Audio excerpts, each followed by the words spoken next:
doing, I believe, Splinter Cell for Netflix. Oh yeah, man. Right. So if I'm not mistaken, you were given a 2-season pickup that was 16 episodes. Is that accurate? Kinda, but I mean, it is. It is kind of like the the first one is officially greenlit, and it'll be 8 episodes, and the Bible for that I'm finishing up tomorrow and sending off, and that's just the polish of everything involved. And well, I have to ask you, you're finishing a lot of Bibles between yesterday and today. What's been going on? Like, it's all coming to a head right now. No, it's just, honestly, your timing on these things. I have all these Post-it notes all over the place and stuff to read. I think most of writing is emails, treatments, pitches, phone calls, emails. When you finally get the chance to write, you're like, oh, fuck, this is what I'm doing for a living, right? But it's just, your questions are just, everything's kind of coming to the head. Where like, you look at Falcon Winter Soldier, you spent so much time in the room breaking the story that by the time Malcolm releases you to write the script, you got about a week, and it's kind of joy and hard and all that kind of stuff. But you're like, all the heavy lifting's done. Now you get to write. And I would say the Bible and the formats, that's heavy lifting. Once it's in, like, off we go. And animation is fucking cool, dude. You send in a script and they make it. Like, it doesn't matter of casting this, or that. It's like, what do you want to do, Derek? I think this would be cool. That would be cool. We started. Now it takes forever because it's animation, but still, that kind of playtime is fun. Right. So with Splinter Cell, you're sending in the Bible. So you got picked up for 8 episodes, but the plan is most likely to do 16. Yeah. With that, because I just watched Invincible, and those episodes were like 45, 50 minutes. Are you envisioning for Splinter Cell like 20, 30-minute episodes? Like, what are they going to be?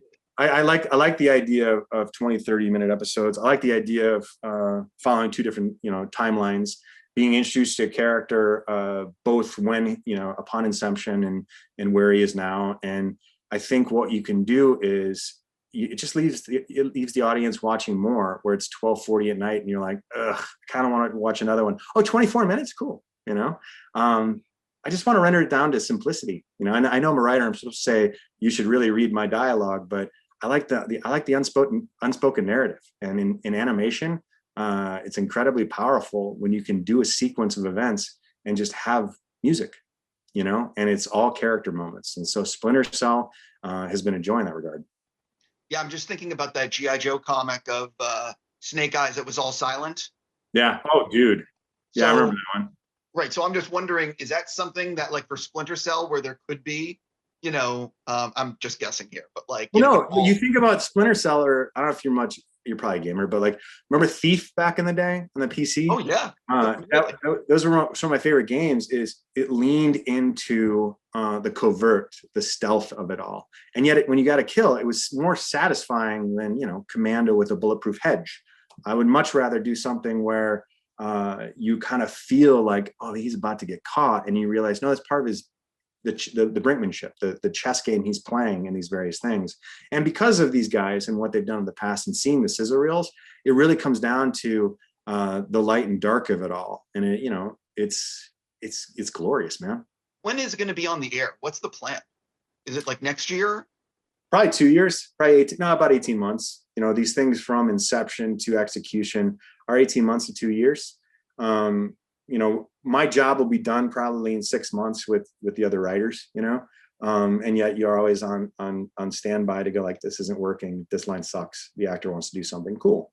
But I also believe that, especially in animation, if they can have all the episodes in hand going into it, I make their job easier too, Oh, completely. But so the plan is, assuming you get to do 16 episodes, is it one of these things where that's like a contained storyline for those 16 episodes? If Netflix said we want to do another season, like, how would that work? No, I like every season is going to be self-contained outside of the evolution of the main character. I like having one big bad, one overarching, story, one background story, the A-B of it all. And yet I look at everything I do, well, almost everything, especially in film and TV, as the best Westerns. He rides off into the sunset because he's going to do the same fucking thing in the next town over, until, he dies doing it. And with these characters that we get to have fun with, you want to see what their next step is, I remember back in the day, you see a sequel for something, you're like, ugh, really? And then you see it and you're like, I think that's better than the last one. You're like, they took a little bit of a U-turn, and I think that kind of stuff is fun. Well, the thing I think about Splinter Cell, and especially being animation, is that you can do some really cool visuals Yeah. with that material and use a color, and there's a lot of aesthetic choices that could really be different. Yeah. Is that something you guys are planning on? And have they announced who's doing the animation? Not yet. I think that they'll do that soon once everything's said and done. And my input is just like as a fanboy in regards to seeing, like, they came to me with the animatics going, "Hey, this is what we kind of want to do," and I'm like, "That's cool. Let's play." And so those announcements should be coming out soon, man.